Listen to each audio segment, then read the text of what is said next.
Hello. Welcome back to the Champagne Society. I am Gervase Kolmos, and that is my baby crying in the background. Really bad timing, Noah. I am an intuitive mindset coach for mothers, a trained hypnotherapist, and the host of the Champagne Society podcast. And I wanted to come to you direct for this episode and future episodes to let you know I'm going to switch up the format here because I'm kind of a direct to the camera kind of girl. And I would love to just start every episode with just a check-in to let you know what's going on in my life, what programs I'm running, and what's new and what to expect in the episode. Also, there's something that happened that I want to just address just really transparently, which is in the very, very drawn out process of launching this podcast, I changed a little. And initially I was really feeling like I want to do a podcast for entrepreneurial mothers about the juggle of motherhood. And if you know me, if you've worked with me, if you follow me, you know that I always stand for motherhood. And that's like without question in everything that I do. But sometimes I get tired of talking about the juggle. And sometimes, and I don't just work with entrepreneurs, and I don't care if my clients are entrepreneurs or not. And so what started happening is I felt really compelled to connect with these women. And I would be like, oh, I want to interview them on my podcast. And then I was like, oh, they're not entrepreneurs. And so then I realized I had put myself into a little itty bitty box, which is precisely what I said I would not do.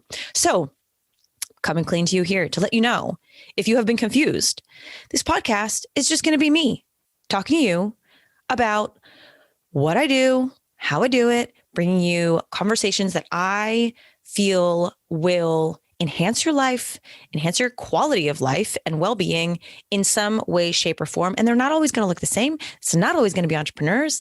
I mean, by God, it might not always even be a mother. So there. So wanted to explain that because I have had some questions about it, and it feels really icky to me to be, like a woman, a guide that's just for some people, not for others. And the longer I am a coach, the longer I do this work, which is really, really powerful, connective work with women, the more I feel like, no, it's just, finding a coach client match is just, it's this really intuitive thing. And you just know, and I don't care. The next thing I'm running is going to be just for entrepreneurs. And the thing after that will just be for new mamas. And that's just how it's going to go. So I just wanted to update you on that. Another thing that you should know about my life is that it's been hard for me to keep up with this podcast because we are moving. And if you didn't know that, I don't know how. You obviously don't follow me on Instagram, and you need to at Gervase Kolmos. But our dream house landed in our lap a couple months ago. And so in a very surprising turn of events, we have been very quickly thrown into the process of moving, putting our house on the market. We close January 28th, which is, I think, less than 2 weeks from today. So that's kind of what's going on in my life. There's been a lot of chaos, a lot of earth lessons, but actually feeling really good about it today. I did a story on my Instagram over the weekend where like Friday was the worst day ever. I was so overwhelmed. Packing is really, it can feel like a lot. And my husband and I were like at each other's throats. And it was really a blessing and an opportunity for us to get out of stories, which is what we're going to talk about today on this podcast, stories, get out of scarcity and stories and judgment and victimhood, and really drop into the abundance of our relationship with each other and connect again, which I think it's also important to say in relationship, whether it's marriage or partnership or, your relationship with your kids, your relationship with yourself, like your relationship to yourself as a human being, constantly growing. Like we continue to get out of alignment and then we come back. Out of alignment, come back. And so the key, something that I really, really want women to embrace is this idea that it's messy the whole way and it never looks perfect and it's not a straight line, a straight trajectory. It's it's wavy, because being a human is wavy. And so the earth lessons, they come and you integrate them and you feel like a powerful boss ass bitch. And then, a couple of weeks pass and then a new lesson comes and you can be like, I'm not here for this lesson right now. I just need to get through and survive. Or you can dive in. And that's what me and my partner did this weekend. And it feels amazing. And it just feels like such a beautiful opportunity to be vulnerable with you guys and let you know, like, I'm always doing this work myself. I'm always auditing my thoughts and beliefs. I'm always holding myself and my relationships to the highest standard possible so that I'm walking my talk and leading you in a way that feels super authentic and powerful. So you can tap into the really pure energy of how I am doing things. So that's what's going on with me. The other thing that happened last week is we had our first call for Becoming. Becoming is my 6-week group coaching program. It's 6 live group coaching calls, private Facebook group with pop-up trainings. And it's to work with mamas with littles who are ready to feel the joy of the juggle, who want to really do the work on their thoughts and beliefs, who want to enhance their relationships, prime their brain for positive thoughts, like work on who they're being, close the gap on who they're being to who they want to become. And so it's just, we just had like the most amazing first call. Like these beautiful women from all over the world have joined us. And I want to let you know that I felt like very intuitively pulled to extend, keep the cart open until right before our second call. So our second call is this Wednesday, January 20th. At noon. So you have until Wednesday, January 20th at 11 a.m. And then you can still join us and get in this group and wait till you hear this juicy takeaway that I'm going to share with you today. I decided to dive into a client story that happened on this call about an inspiring and very badass corporate working mom in Becoming who did the work on her stories and beliefs so that she will be able to change the trajectory of her career, and how powerful it was and how quick it can be and how easy it can be to do the work. So a lot of people have been messaging me and they seem like they're on the fence. I don't know. What does a coach do? Is this program for me? And, I only want to work with hell yes women. And that is your choice. No pressure. I never want anybody to feel pressured, but I also don't want anybody to ever feel like they didn't have enough information or they were confused about what was inside the program, what it means and looks like to work with a coach. So this episode is for you, but also even if you just want to learn a little bit about stories and narratives and how our thoughts and beliefs affect our choices and current realities, this episode will bring you so much value. So let's dive into this story about my lovely friend and client who is a working mom who just casually rewrote her beliefs on our first call for Becoming. Hi. Today, I want to talk about becoming the woman that you desire to be. How do we get from who we are being in our present day reality to who we desire to become in our future 2.0 version of ourselves? We're talking about this in my course, Becoming, my group coaching course. And literally what I taught them in week 1 last week was this framework, which is your current reality is created by your beliefs and past choices. And so for that reason, who you desire to become, you can only become that woman if you do an audit of your beliefs. Because the reason that you are not the woman that you see in your mind's eye that you desire to become is because typically, you have old dusty ass beliefs that you created maybe when you were 8, that you have been running your software on, making your choices based on these old beliefs that are giving you the same results, which is your current reality. Okay. So again, your current reality is a result of your old beliefs, and past choices. So if you want to change your future, if you want to close the gap between who you're being and who you desire to become, you're going to have to make some new choices. And you're only going to make new choices if you believe it's safe to do so. If something changes your mind, if something changes your perspective and says, it's actually a good idea to make this choice, because obviously you think you're pretty smart. You think you're making choices that are going to get you the desired outcome.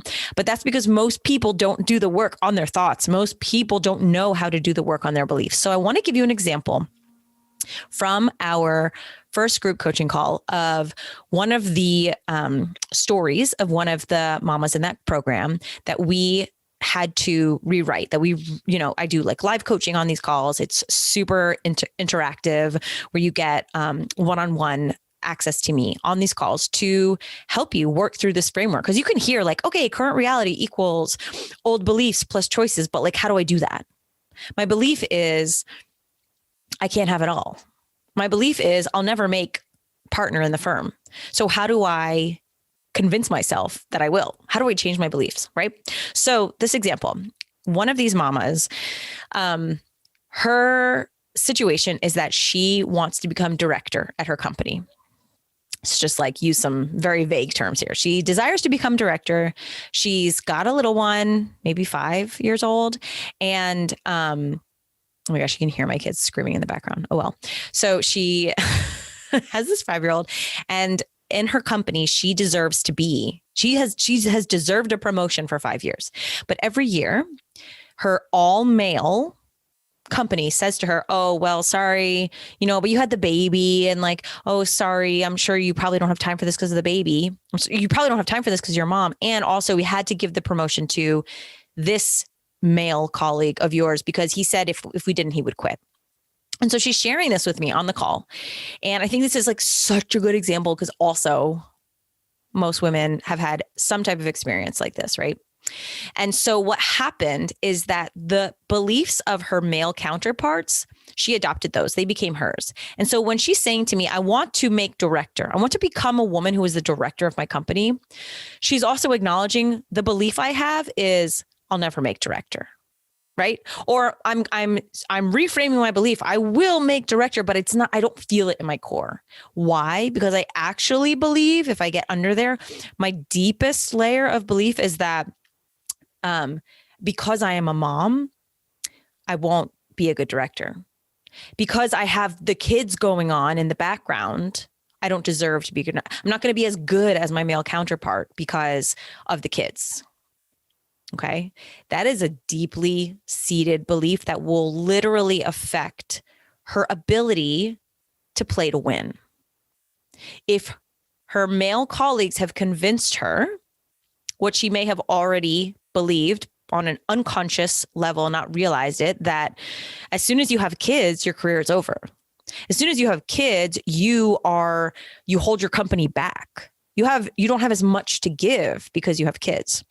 And I'm not talking about logistical, because we all know time does not actually equal money. We all know that like 40 hours spent with your kids is not as valuable as like 5 super quality hours. So we're going to take that and apply it to the workplace here because we're all modern women here. Okay. And it's a pandemic. So we've all really pretty much learned that like the example I gave her on the call was a woman can do anything a man can do, but you could do it backwards in high heels. That was this quote that I remember reading, I think in a book by Nikki Harden. It's like Lucille Ball did everything Fred Astaire did, except she did it backwards in high heels. So we already know that, yes, a mother does have more things going on in the background. A mother does have a lot of responsibilities, and that is not going to affect the quality of her work if she desires, because motherhood is your edge. Because you're a mom, you are a superhuman. Because you're a mom, you are an expert in the art of multitasking, of meeting everybody's needs and being efficient and getting the job done and getting it done well the first time so that you don't have to keep, right? I mean, for me, it's like the art of the juggle. You become a good juggler. And so actually being a mother is this client's edge, and she's seeing it as her Achilles heel. She is on a deep level believing I can't be director because I'm a mom, when actually what we rewrote her belief to be was, because I'm a mom, I'll be the best director this company has ever seen, because this company has never had a female director. So they don't even know the potential of a director who also happens to be a mom. It is my edge. Think about the difference of the energy when you hear that. Oh, I'll never make director because I'm a mom. Or because I'm a mom, I'll be the best director this company's ever had. Being a mom is my edge. I mean, it's just so much more powerful. I just love it so much because you could literally see in her face when we reframed it.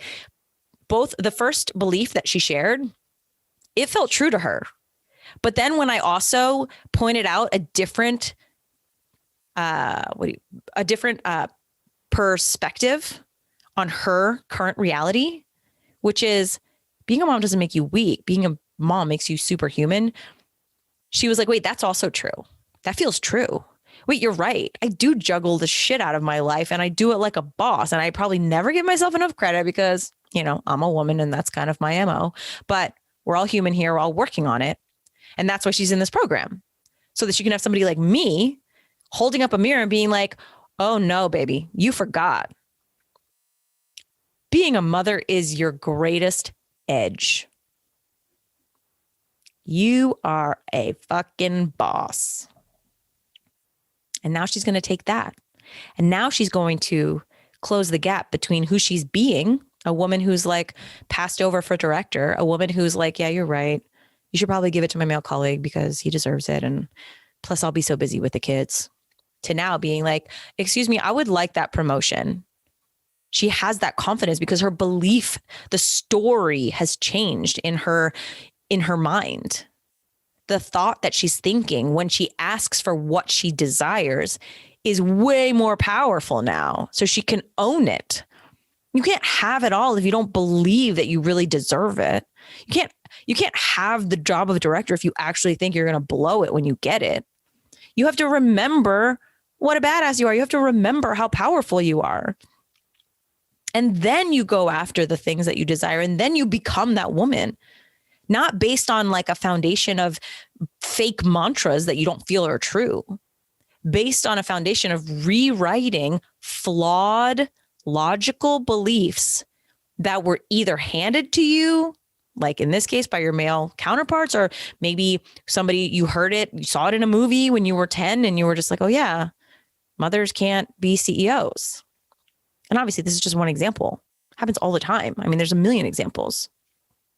And then on that foundation of like rewriting core beliefs that feel powerful, that feel true, it just gives you confidence. You don't even have to fake it till you make it. You literally become it. You own it. You embody it. You integrate it. And so then you become that woman without even, you don't have to force it. It's barely even a leap. You just need the accountability. You need like to be in the energy of women who are powerful, who hold up those mirrors that are like, yeah, baby, you got it. This is the truth. That's a lie. That man doesn't even fucking know what you do every day from 5 to 9 p.m. And of course, like, shout out, because I honestly only know men who are 100% partners, who like know exactly what I'm talking about. But I'm literally giving, in this specific example, I'm talking about this woman's male colleagues who have dismissed her, passed her over for director when she clearly deserves the job, for her male counterparts for 5 years, telling her that her weakness is that she's a mother. Okay. Because the real men that we know, like my husband, like the men that my best friends' husbands, my family, like they would never do this shit. Okay. So that's just a peek into what it means to work with a coach, what it means to actually change your beliefs about something, what that looks like, how it plays out, how powerful it is to have another woman hold up that mirror for you and remind you of what you know is true, but you just forgot. You just valued somebody else's opinion of what's true more than your own. And we know that our core knowing, our deepest intuition, that's our power. That's our work in the world. That's your calling. That is within you for a reason so that you can use it. When you feel that like, oh, I'm meant to do this thing, and you block that flow and you dismiss yourself and you agree with everybody else, like, yeah, you're right, I probably couldn't be CEO. Think about the lack of impact on the other side of that. Like, think about this woman who is meant to be director. If she feels to be director, then she's meant to be director because a woman knows. And then think about the changes that she's meant to incorporate into her company. Think about all the employees she's meant to manage and direct, whose lives she's going to change because she's a woman. And so she understands work-life balance and empathy and power and quality versus quantity. That's all that impact that's now going to be just gone because who she was being was a person whose current reality was dictated by old beliefs and choices of not going for it, of not playing to win based on old beliefs. And it just can be so simple. It can be so simple to rewrite those beliefs, to work with somebody, to be in a group like Becoming of women who are like, no, I want to become this woman. And I know that gap is actually, it's not so much of a leap. I could really embody that quick. If I have the coach to work with me, if I have that group of women and that energy, like holding up those mirrors, reflecting to me how powerful I am. So that's what's happening inside Becoming. You have until Wednesday to drop in if you desire. Before our second call, I did a bonus masterclass today, a Facebook Live in the group, answering Q&As on stories and limiting beliefs, because I love doing like speed coaching on this stuff. I love helping women like turn around these little narratives, these intrusive thoughts that stop them from becoming the most powerful version of themselves. And it's just like such a small tweak, but you can't see the forest through the trees. It's so simple, but yet you can't. I don't do it for myself. No, I do sometimes, but rarely. And I mean, I've been working on myself for like a decade. I have my own coaches because sometimes you need an outside perspective to help you see what's so like clearly in front of you, to help you take off your blinders and remind you like just how powerful you are, how much potential you have, that your intuitive desires, knowing, calling is meant for you. And you are literally being rude to the universe, to God, to all the people that you could impact in a positive way, all the mothers that you could be the director of, by saying no to that, by being like, yeah, you're right. I'm going to chill here with these old beliefs. Kind of feels like shit. I don't feel like the person I'm being is who I imagined I would be, but that's fine. This is good enough. I'm surviving, not thriving. No, it doesn't actually take that much to thrive. It just takes some of doing the work on your thoughts and beliefs, your mindset, your mental health, your emotional and energetic health, tapping into somebody who's already done that work, who's doing it constantly, so I can infuse it back into you guys. That's me. That's what I do. That's what I love. I love it. So if Becoming is for you, you have until Wednesday to drop in. It's a really powerful, transformative experience with lots of one-on-one support from me on the group calls. If you want to go really deep and make sure that you get that hand holding for every single one of your stories, so I can help you rewrite them, fix those narratives so that you can really become that powerful woman, there's the VIP coaching spot. That's 6 sessions to go along with the 6 modules and the 6 live Zoom calls, so we can integrate. Because again, nobody can see their own blind spots. It doesn't mean you're like messed up. When you work on yourself, it doesn't mean you like have issues. It means you're actually not willing to be complacent with the status quo, because the status quo, I don't know if you've looked around right now, is really just surviving, not thriving. And I'm sorry, but I can do better. I desire to do better. I feel in my knowing that there's better for me. And so I have been tirelessly working on becoming that version. And yeah, it feels great if you're wondering. And yeah, you can have it too. It's not just like some of us get to, we choose to. We change the choices that we make so we don't have the same reality over and over. Change the beliefs. Okay. I love you. Being human is hard, but it doesn't have to be as hard as we make it. I'll see you next time. Mwah.